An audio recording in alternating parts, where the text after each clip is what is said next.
আপনার note of dissent আমরা যখন সংগঠন করি, ধরেন আমি ঢাকা সাংবাদিক ইউনিয়নের ট্রেজারার, আমরা এখন সবাই বসে একটা সিদ্ধান্ত নেই।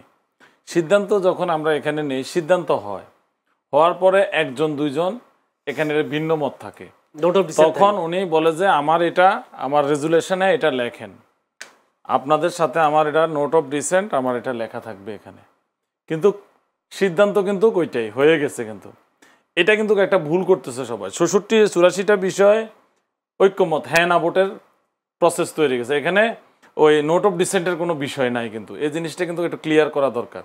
নোট অফ ডিসেন্টটা কি, আমার মনে হয় যে বিষয়টা ক্লিয়ার হয়েছে। এটা তো আপনি নোট অফ ডিসেন্ট দিতে পারেন, কিন্তু সিদ্ধান্ত 84টা বিষয় সবাই মিলে ঐক্যবদ্ধ হয়েছে।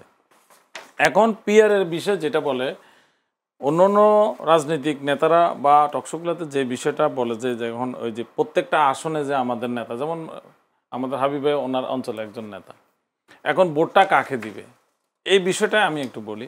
এখানে হচ্ছে যে আসলে আমাদের বাংলাদেশের যে ধরনের এমপিদের কি কাজ আমরা কি এটা জানি কিনা, এই বিষয়গুলি নিয়ে আমাদের কিন্তু টকশো করা উচিত। আমাদের এই যে কাবিখা বিভিন্ন জায়গা টাইকা থেকে শুরু করে বিভিন্ন ধরনের প্রকল্প আছে, যে এগুলির সাথে কি এমপিদের কোনো রিলেশন আছে কিনা, এটা আমার প্রশ্ন। এগুলির সাথে কোনো এমপির কোনো রিলেশন নাই। উত্তর হচ্ছে এগুলি হলো স্থানীয় সরকার পর্যায়ে, ভাই আমার থেকে অনেক বেশি ভালোভাবে বলতে পারবেন, উনি অনেক সিনিয়র বিজ্ঞ একজন আলোচক।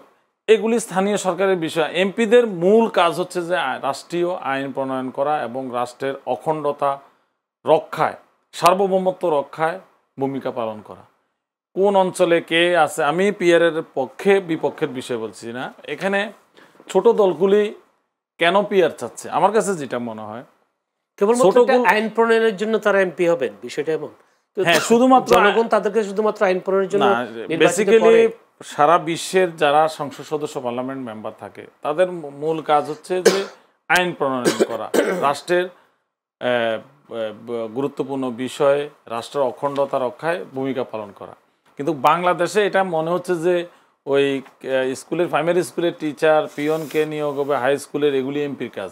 আমরা কিন্তু বাংলাদেশে এগুলি দেখে অভ্যস্ত, স্কুল কলেজ বিভিন্ন ধরনের ফুল কালভার্ট নির্মাণ এগুলি নিয়ে মনে হয় যে এটা, কিন্তু একজন এমপি এগুলি করবেন, উনি ধরেন ওনার একটা 5 কিলোমিটার একটা রাস্তার জন্য উনি বলে দিবেন করবেন, এগুলি ঠিক আছে। কিন্তু এগুলি যে এমপির কাজ, যে একজন মানুষকে চিনতে হবে এবং উনি এটা এই সমস্ত বিষয়ে রাখবেন, এখানে উপজেলা চেয়ারম্যান আছে, ইউনিয়ন চেয়ারম্যান, স্থানীয় সরকারের অনেক নেতৃত্ব আছে, এগুলি কভার করা সম্ভব বলে আমি মনে করি। আর হচ্ছে যে যেটা আপনি লাস্ট যে প্রশ্নটা বললেন যে পিআর চাওয়াটা উনি মামার বাড়ি, এগুলো হচ্ছে গণভোট বা নির্বাচনের আগে গণভোট চাওয়াটা মামার বাড়ি আপনার কেন জামায়াত? না, আমি এটা এই ক্ষেত্রেও আমি মনে করি যে রিজভী ভাইও অত্যন্ত প্রাজ্ঞ একজন রাজনীতিবিদ, একদম পোড় খাওয়া রাজনীতিবিদ। এগুলি উনি রাজনৈতিক বক্তব্য হিসাবে আমি মনে করি আপনার বিভিন্ন দল বিভিন্ন বিষয় চাইতে পারে। আপনারা আমি আরো একটা টকশো দিনকে আমি একটা কথা বলছি, এই কথাটা যে ধরেন বিএনপি আর জামাত এক, বাংলাদেশে কি আর কোনো সমস্যা আছে? কোনো সমস্যা নাই। এটাই রাজনীতির বিউটি, এটাই কালচার হওয়া উচিত। বিভিন্ন দল আছে, বিভিন্ন গণভোট, কেউ নভেম্বরে চাবে, কেউ একসাথে চাইবে, এটা কোনো অসুবিধা, আমি এগুলি নিয়ে কোনো অসুবিধা নেই। বিএনপি বলছে এটা তো অবাস্তব একটা দাবি, গণভোট কেন আগে? হ্যাঁ, বিএনপি, আমি মনে করি যে বিএনপি এই কথা বলতে পারে। কি মনে করেন আসলে এত টাকা খরচ করার কি দরকার? 2000 কোটি টাকা খরচ হবে না, এই টাকা খরচের ব্যাপারে বলেছেন উনি যেরকম 3000 কোটি টাকা খরচ হওয়ার কথা বলছেন। জাতীয় নির্বাচন আর গণভোটের খরচ একরকম হবে আমি মনে করি না। গণভোট হলে খরচ কমবে এবং জাতীয় নির্বাচনের যেটা ভাই বলছেন 3000 কোটি টাকা, এটা একটা এরকম রিপোর্ট আমরা দেখছি যেগুলি খরচের একটা হিসাব আছে। কিন্তু গণভোটের এরকম আমাদের স্পেসিফিক দেশের অবস্থা, অর্থনৈতিক অবস্থা তো তেমন ভালো না। এই অর্থনৈতিক অবস্থার মধ্যে না, সবার আগে দেশ।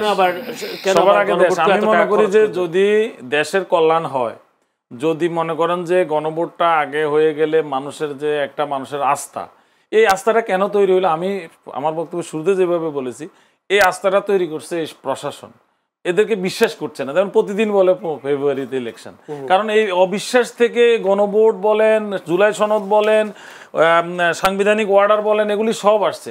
এই যে ধারাবাহিকতা 5 আগস্টের পরে যে আকাশচুম্বী আশা ভরসা প্রত্যাশা নিয়ে এদের উপর যে ভরসা করছে, এরা সম্পূর্ণভাবে হতাশ করেছে পুরা জাতিকে।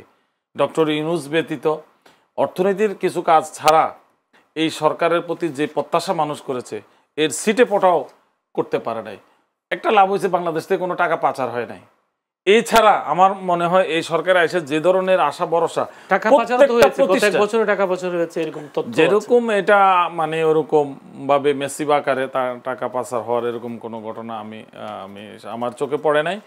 বাংলাদেশের যে ধরনের প্রত্যাশা নিয়ে তাদের কাছে আসে মানে ভরসা করেছিল, এই সরকার সেভাবে তাদের জনগণের প্রত্যাশা পূরণ করতে পারে নাই। এবং এই যে সেফ এক্সিটের কথা বলতেছেন আপনি, এই সেফ এক্সিটের কথাগুলি এই কারণে আসছে, অনেক উপদেষ্টাদের ভেবে দুর্নীতির কথা আসছে, কিন্তু আসার কথা ছিল না।